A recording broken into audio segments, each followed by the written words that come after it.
നമുക്ക് ശ്രദ്ധിച്ചു കഴിഞ്ഞാൽ യോഗയ്ക്കൊക്കെ ഭയങ്കര അന്താരാഷ്ട്ര തലത്തിൽ ഭയങ്കരമായിട്ടുള്ള സ്വീകാര്യത കിട്ടി. അപ്പോൾ യോഗയൊക്കെ പഠിക്കുന്ന ആളുകൾക്ക് അത് ഒരു കോഴ്സായിട്ട് സർട്ടിഫിക്കറ്റായിട്ട് ലഭിച്ച ആളുകൾക്ക് വിദേശ മാർക്കറ്റിലൊക്കെ നല്ല ജോലി അവസരങ്ങളൊക്കെ കിട്ടുന്നുണ്ട്.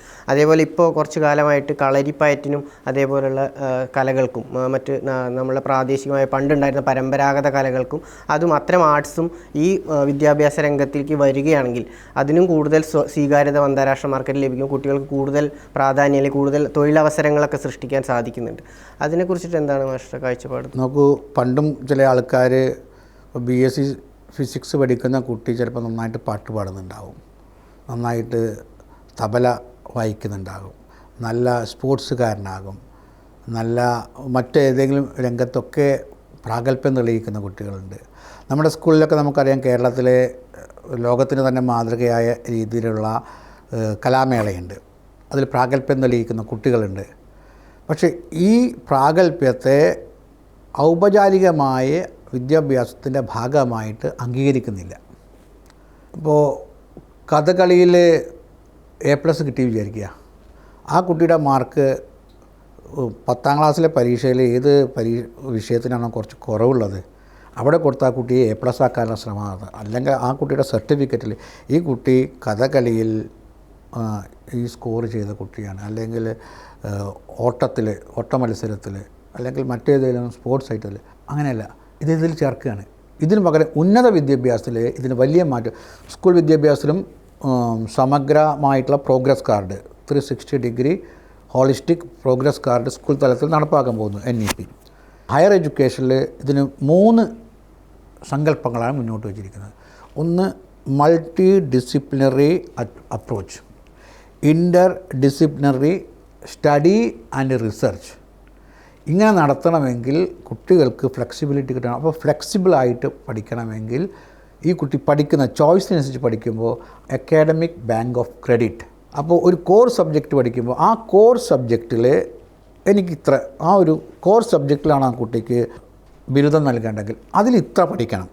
പക്ഷേ ബാക്കിയുള്ളതിൽ വളരെ ഫ്ലെക്സിബിളായിട്ട് കുട്ടി കളരി പഠിക്കുന്നു, അല്ലെങ്കിൽ യോഗ പഠിക്കുന്നു, കുറച്ച് ആയുർവേദം പഠിക്കുന്നു, അതിനനുസരിച്ചുള്ള ചില കോഴ്സുകൾ, ക്രെഡിറ്റ് കോഴ്സുകൾ ഉണ്ടാക്കുന്നത്. ആ ക്രെഡിറ്റ് കോഴ്സുകൾ കൂടി ഈ കുട്ടിക്ക് പഠിക്കാവുന്ന ഇത്. ഇപ്പോൾ ചർച്ച വരുന്ന അപാർ എന്നാണ് ഓരോ കുട്ടിക്കും നമുക്ക് ഒരു UID, നമുക്ക് ആധാർ കാർഡുള്ള പോലെ എല്ലാ കുട്ടികൾക്കും ഒരു നമ്പർ, ഒരു നമ്പർ ഉണ്ടാവുക, യുണീക്ക് നമ്പർ. അപ്പോൾ അവർ പഠിക്കുന്ന എല്ലാ കാര്യവും, ഇപ്പം നമ്മൾ വ്യത്യസ്ത ബാങ്കിലൊക്കെ നമുക്ക് അക്കൗണ്ട് ഉണ്ടെങ്കിലും നമ്മുടെ അക്കൗണ്ടുകളൊക്കെ ലിങ്ക് ചെയ്യുന്നില്ലേ, നമ്മുടെ ടോട്ടൽ ഇൻകം അറിയുന്നില്ലേ, അതേപോലെ നമുക്ക് പല സ്ഥലത്തും നമുക്ക് പഠിക്കാം. ആ പഠിക്കുന്നതെല്ലാം ഈ അക്കൗണ്ടിൽ വരും. അതിൻ്റെ വർക്ക് നടന്നുകൊണ്ടിരിക്കുന്നു. ABC പ്ലാറ്റ്ഫോം തുടങ്ങിയ 3051 ഉന്നത വിദ്യാഭ്യാസ സ്ഥാപനങ്ങളുണ്ട്. അതേപോലെ തന്നെ നാഷണൽ ക്രെഡിറ്റ് ഫ്രെയിം വർക്ക്, ഇവർ തുടങ്ങിയാൽ പോരാ, ഇത് ലിങ്ക് ചെയ്യണ്ടേ.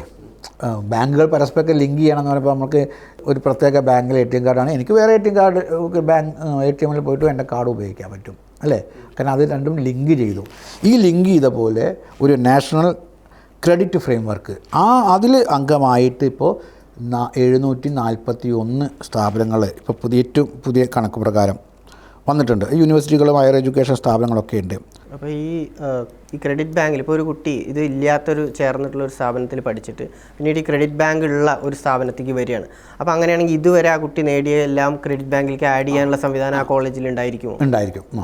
യൂണിവേഴ്സിറ്റി ഇപ്പോൾ ഇത്രയാണെന്നത്. ഇപ്പോൾ ക്രെഡിറ്റ് ഇതിൽ അംഗമായ സ്ഥാപനങ്ങൾ 3000 ഉണ്ടെങ്കിലും ലിങ്ക് ചെയ്തത് 741. അടുത്തൊരിതാണ് എക്സിറ്റ് എൻട്രി എന്ന് പറഞ്ഞാൽ മൾട്ടിപ്പിൾ എക്സിറ്റ്. എനിക്കൊരു പ്രത്യേക കോഴ്സ് ഇവിടെ കഴിഞ്ഞാൽ വേറെ കോഴ്സിൽ വേറെ സ്ഥാപനത്തിൽ പോയിട്ട് പഠിക്കണം. അത്തരം ഒരു സംവിധാനം കൂടി ഇതിൽ വിഭാവനം ചെയ്യുന്നുണ്ട്. അതിപ്പോൾ 207 സ്ഥാപനങ്ങൾ മൾട്ടിപ്പിൾ എൻട്രി അനുവദിക്കുന്നു. ഇപ്പോൾ ആൾക്കാർക്ക് തെറ്റിദ്ധാരണ ഉണ്ടാക്കിയാണ്, എനിക്ക് എപ്പോഴെങ്കിലും സ്കൂളിൽ നിന്ന് ഡ്രോപ്പ് ഔട്ട് ആവാം, 5 കൊല്ലം കഴിഞ്ഞിട്ട് തിരിച്ചു വരാം. ഈ എക്സിറ്റ് പല രീതിയിലാവാം. ഒന്ന്, അവരുടെ ഒരു പഠനപരമായ കാരണത്താൽ ഒരു ഹയർ ഇതിന് പോകുന്നു, ഇൻ ബിറ്റ്വീൻ ഒരു അഡീഷണൽ കോഴ്സിന് പോകുന്നു, വേറൊരു ഇതിൽ അതിന് വേണ്ടിയിട്ട് ഒന്ന് എക്സിറ്റ് ചെയ്ത് തിരിച്ചു വരാം. കുടുംബപരമായ കാരണങ്ങൾ, മറ്റ് സാമ്പത്തിക വിഷയങ്ങൾ കൊണ്ട് പല ആൾക്കാർക്കും നമ്മൾ ഭാരതത്തിൽ സ്ഥിതി വെച്ചിട്ട് ആ രീതിയിൽ തിരിച്ചു വരേണ്ടി വരും, എക്സിറ്റ് അടിക്കാൻ ചെയ്യേണ്ടി വരും.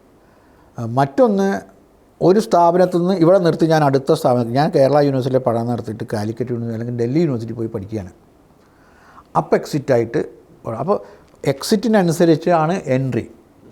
ഒരേ സ്ഥാപനത്തിൽ എൻട്രി ആകാം, വേറെ സ്ഥാപനത്തിൽ എൻട്രി ആകാം, ആ യൂണിവേഴ്സിറ്റി തന്നെ വേറെ സ്ഥാപനത്തിൽ, യൂണിവേഴ്സിറ്റികൾ മാറിയിട്ടുള്ള എൻട്രി ആവാം. അപ്പോൾ ഈ പ്രോസസ്സ് പരസ്പരം എല്ലാവരും ചേർന്ന് ചെയ്യേണ്ടതാണ്. ഇപ്പോൾ ഈ എക്സിറ്റും എൻട്രിയും ചെയ്ത കോളേജുകൾ നോക്കുക വെച്ചാൽ മൾട്ടിപ്പിൾ എൻട്രി ഈ രീതിയിൽ അനുവദിക്കുന്ന 207 സ്ഥാപനങ്ങളായിട്ടുണ്ട്.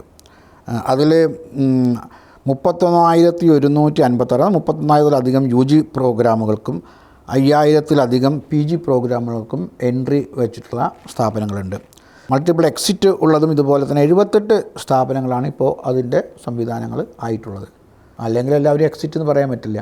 കാരണം എക്സിറ്റിന് വരുമ്പോൾ എൻട്രിയും കൂടിയും ഉറപ്പ് വരുത്തിയിട്ടാണ്. അല്ലെങ്കിൽ ആ കുട്ടി അവിടെ നിന്ന് പോയാൽ അത് വേക്കൻ്റായി കിടക്കും. അപ്പോൾ വെറുതെ എക്സിറ്റ് പറ്റില്ല. അപ്പോൾ ആ കോളേജ് അതുപോലെ തന്നെ നിലനിൽക്കുന്ന പോലെയാണ് ഈ സംവിധാനമുള്ളത്.